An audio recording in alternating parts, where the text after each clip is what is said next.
Hola, soy JP Martínez de el podcast de Romanos 1:16. Muchas gracias por estar conectado una vez más con nosotros en el programa consentido de todos los latinoamericanos que aman la infalible, suficiente e inerrante palabra de Dios. Únete el día de hoy como patrocinador y accede a contenido exclusivo en www.patreon.com/JPauloMartínez.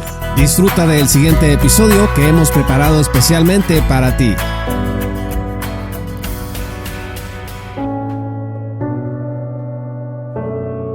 Escribí hace un momento una reflexión acerca de cómo Marcos Witt y Dante Gebel, entre otros, fueron utilizados por el movimiento neopuritano para crear un frente común, agrupar bajo una ideología a una determinada cantidad de creyentes y consolidar su liderazgo o su dominio dentro de un sector del evangelicalismo. Estoy hablando de Latinoamérica particularmente, y como les decía en esa nota, al crear un enemigo común, eso hizo más fácil que el neopuritanismo, el nuevo calvinismo se fortaleciera.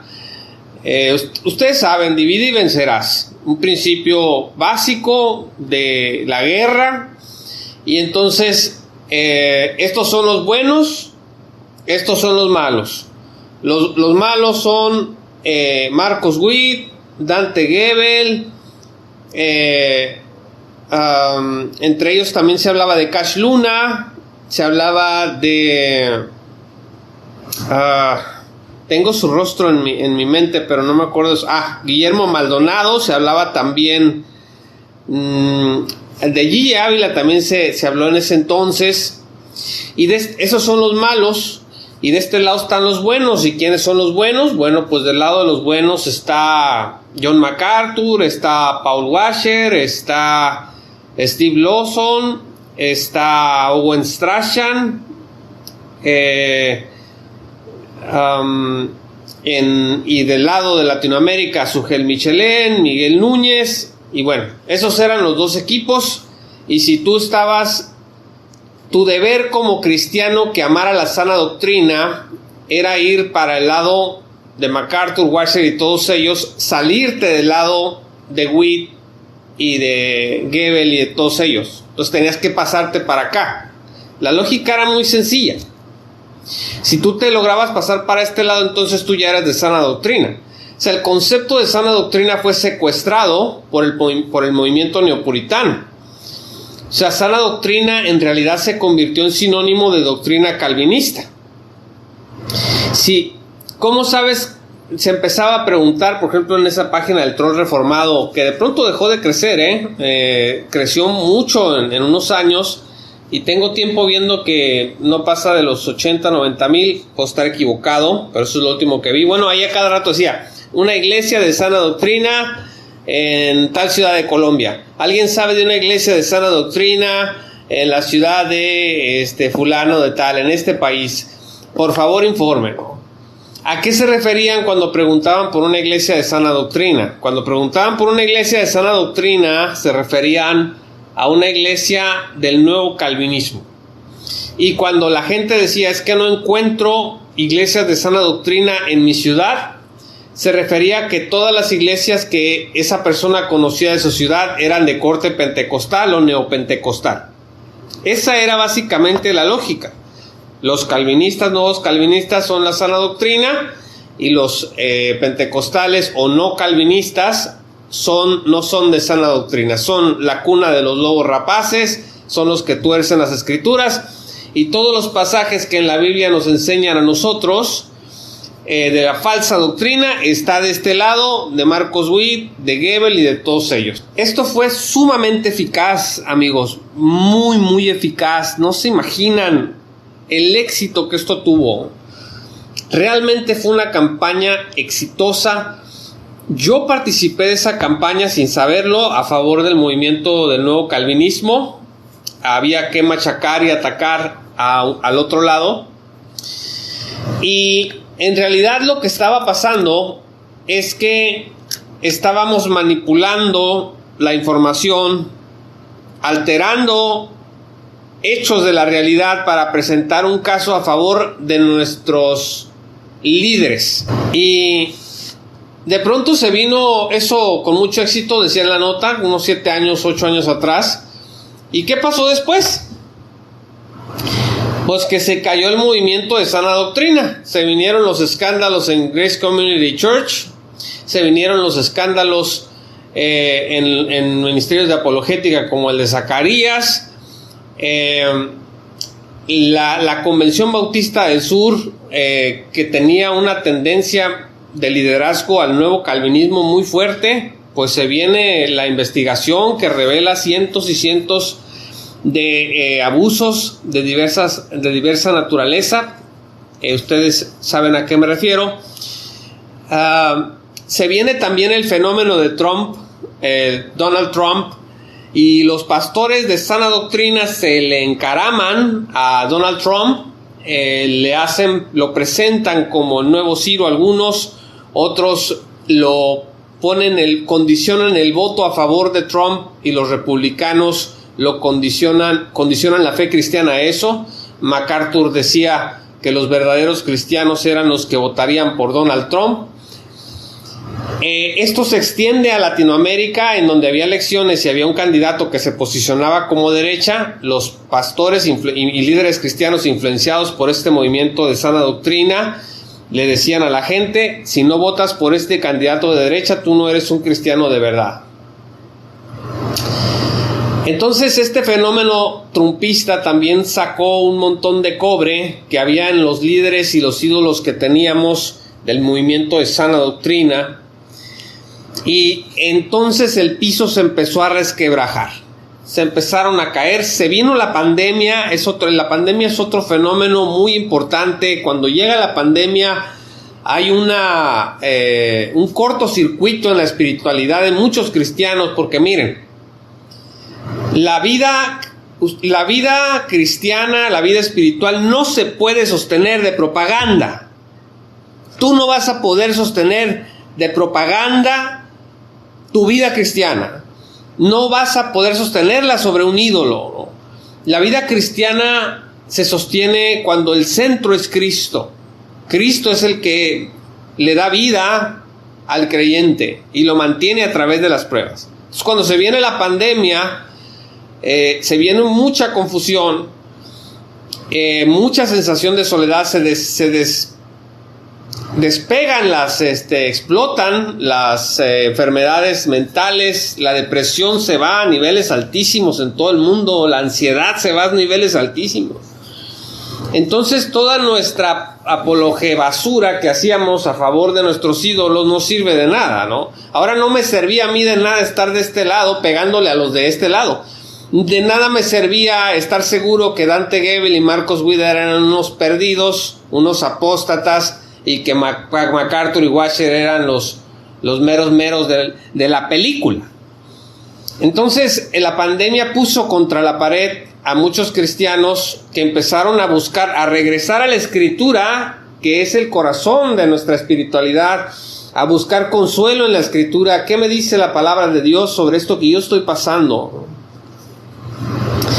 Y eso indirectamente en muchos casos hizo que la mirada se quitara del ídolo y se volviera a Dios otra vez, porque en medio de la muerte, de la enfermedad y del caos, los cristianos, pues, o una de dos: o te radicalizas en tu rollo idólatra, o reculas y abres las Escrituras y dices: no, yo voy a buscar a Dios y voy a ver qué es lo que Dios tiene que decirme en este momento difícil que estoy pasando, que he perdido a familiares por las cuestiones de pandemia y todo eso. Bueno, después que pasa todo esto, el movimiento del nuevo calvinismo se debilita profundamente. En Estados Unidos, si usted sabe inglés, no me dejará mentir, las redes sociales en los Estados Unidos, la crítica al movimiento del nuevo calvinismo es brutal. Olvídese, allá salieron obras tremendas. Chris Dumes, por ejemplo, sacó una obra que se llama Jesús y John Wayne, que fue brutal, fue un golpe pero brutal a la estructura del machismo, del fanatismo político, religioso de este movimiento.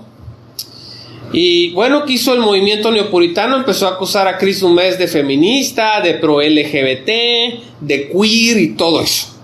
Pero el documento, la obra de Chris Dumas, cualquiera de ustedes la puede revisar. No está traducida al español hasta ahora. Jesús y John Wayne.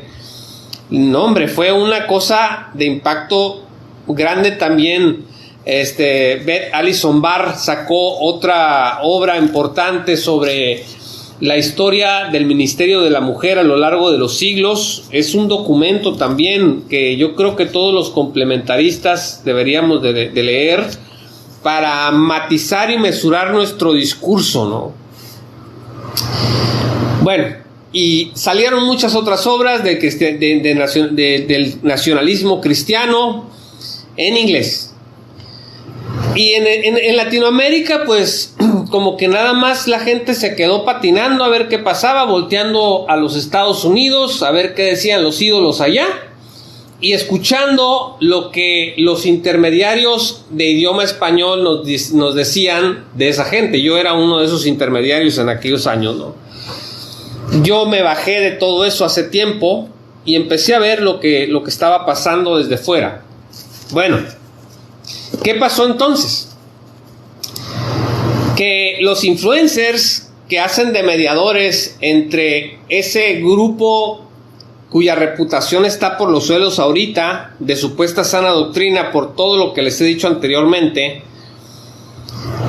los influencers ahorita, como Graham, Bass, también Mejía y otros que son como el cordón umbilical entre el latinoamericano que no sabe inglés y ellos. El Chosen también tiene eso, no sé si es chileno, de Argentina, también se la pasa compartiendo lo que pasa en el ministerio de MacArthur, por ejemplo, en el caso de él. Bueno, algunos de ellos, no todos, están tratando, como están en un punto en donde ya no tienen la misma influencia, están regresando a las viejas mañas y están sacando, o sea, se están preguntando cómo le hacemos para mantener a la audiencia, ¿no? O sea, mi audiencia antes estaba súper enfocada en lo que yo decía, porque los líderes de la supuesta sana doctrina, pues no, todavía no se revelaban todos los escándalos. Pero ahora que se revelaron los escándalos y que la reputación de sectarios está a todo lo que da, ¿cómo le hago para mantener a la audiencia? Y están tomando una decisión estos creadores que me parece terrible. Están optando por regresar a los viejos boogeymans. Un boogeyman es una criatura mitológica que un papá usa para asustar a su niño para que le haga caso. Por ejemplo, en Latinoamérica a veces se habla del cucuy. ¿Te acuerdas de niño? El cucuy te va a comer. Ten cuidado, el cucuy te va a comer. Métete, es noche. Ahí viene el viejo que se lleva a los niños, el que va cargando el costal. Ese es un boogeyman. Bueno, los boogeymans que están invocando ahorita estos creadores de Apología Basura, me parece, son los mismos de hace 10 años. O sea, otra vez hay que hablar de Goebbels, otra vez hay que hablar de Marcos Witt, hay que volverle a... Noten ustedes que de pronto esto bajó.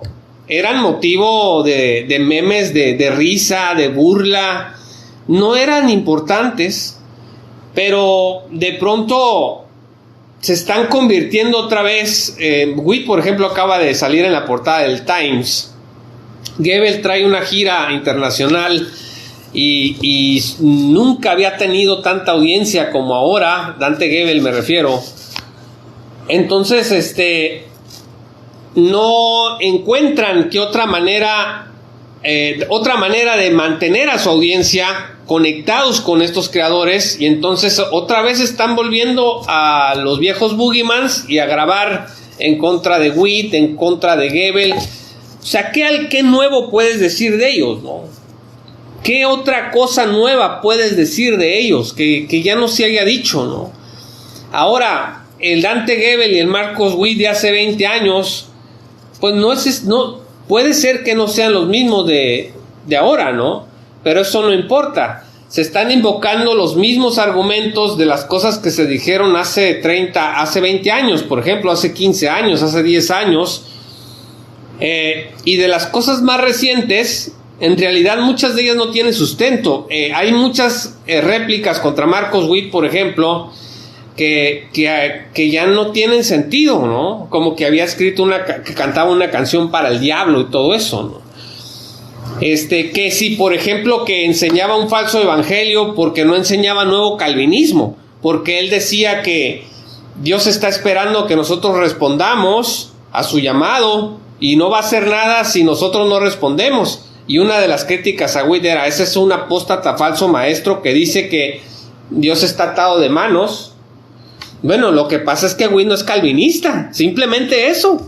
Witt no es nuevo calvinista, ni neocalvinista, ni calvinista, no es reformado. Simplemente él está hablando desde lo que él considera que las escrituras enseñan, ¿no? Entonces, este tipo de argumentos, no digo que no esté equivocado en otras cosas, todos de alguna manera tenemos cosas que se nos pueden cuestionar, unos más que otros, pero ese tipo de argumentos ya no tienen sentido, ¿no?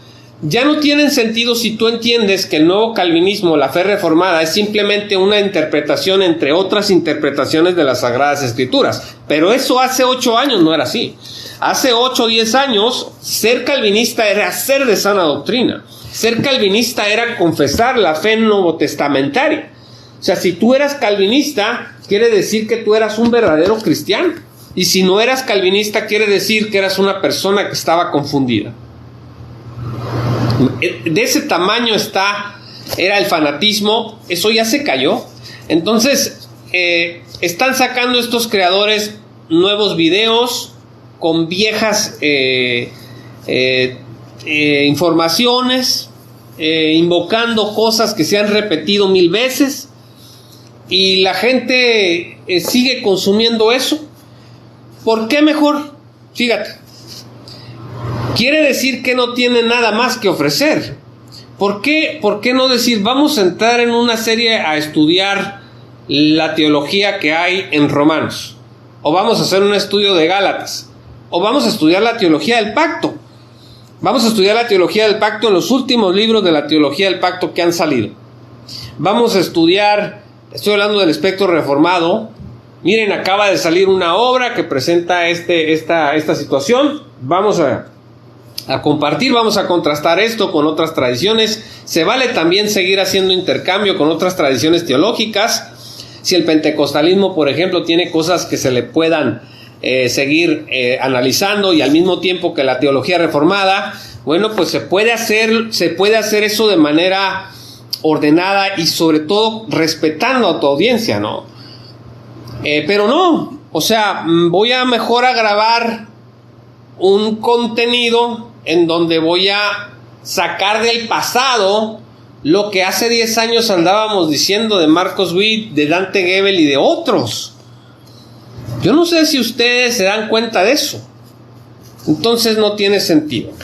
Déjeme leerle un pasaje que está en Proverbios 21:6. Fíjese lo que dice la palabra de Dios. Amontonar tesoros con lengua mentirosa es aliento fugaz de aquellos que buscan la muerte. Amontonar tesoros con lengua mentirosa es aliento fugaz de aquellos que buscan la muerte. Bueno, referido en diferentes contextos, particularmente al contexto del dinero, de hacerte ilícitamente de un patrimonio, pero también hacerte ilícitamente de una audiencia. O sea, mantener una audiencia cautiva con lengua mentirosa. ¿Y a qué me refiero con eso? Muchos de los argumentos que supuestamente colocan en el terreno de la apostasía a Witt, a Gebel y a todos ellos, ni siquiera son argumentos. Miren, yo no he querido escribir sobre eso porque no es mi interés defender a Marcos Witt. He pensado en hacerlo para mostrar para mostrarle a la audiencia el cuidado que deben de tener al escuchar un argumento. Pero si yo hago algo así, pues va a parecer exactamente lo que muchos quieren que parezca, ¿no? Que estoy defendiendo a Goebbels o a Marcus Witt. Por eso no he querido escribir por dónde están los agujeros de todos esos supuestos argumentos, ¿no? Algunos tienen razón, pero la mayoría de ellos son construcciones futiles, sin sentido. Entonces, hacerte de una audiencia con lengua mentirosa, con lengua chismosa, no es buen negocio. No es buen negocio, no lo hagas. No vas a pasar la prueba del tiempo. Miren, ¿de qué se alimentan los programas de chismes de la televisión? Pues de lo que hacen los artistas. Que si ya se enojó la hija de José José con su mamá, bueno, porque eso acabo de escuchar hace rato que le estaba yo cambiando al televisor. Y Pati Chapoy en México, por ejemplo, tiene un programa muy exitoso, o tenía, no sé si todavía lo tenga, en donde el chisme es lo que te mantiene ahí. ¿Qué están haciendo los artistas? ¿Cómo van sus divorcios? Que si ya se casaron, que si salió del closet. Entonces ellos tienen que estar busque y busque en la vida de los demás, ¿no? Nosotros tenemos los libros de la palabra de Dios que no nos alcanzan 1000 vidas para sacarles el tesoro que hay aquí. Y seguimos concentrados en un aspecto amañado, en una tendencia, en un enfoque grosero, vulgar, y tenemos a la audiencia diciéndole que eso es la sana doctrina. Entonces, no nos hagamos de una audiencia con lengua mentirosa y haciéndole perder el tiempo a la audiencia. Otra vez, yo no sé si lo pensarán los que ven estos contenidos, otra vez sobre Goebbels. Bueno, a ver, escribió un libro, ¿hay algo nuevo que se pueda revisar de esto? ¿O son las mismas cosas de todo el tiempo? Así que, abusados con eso. Esto fue Romanos 1:16 con Juan Pablo Martínez Menchaca. Únete como patrocinador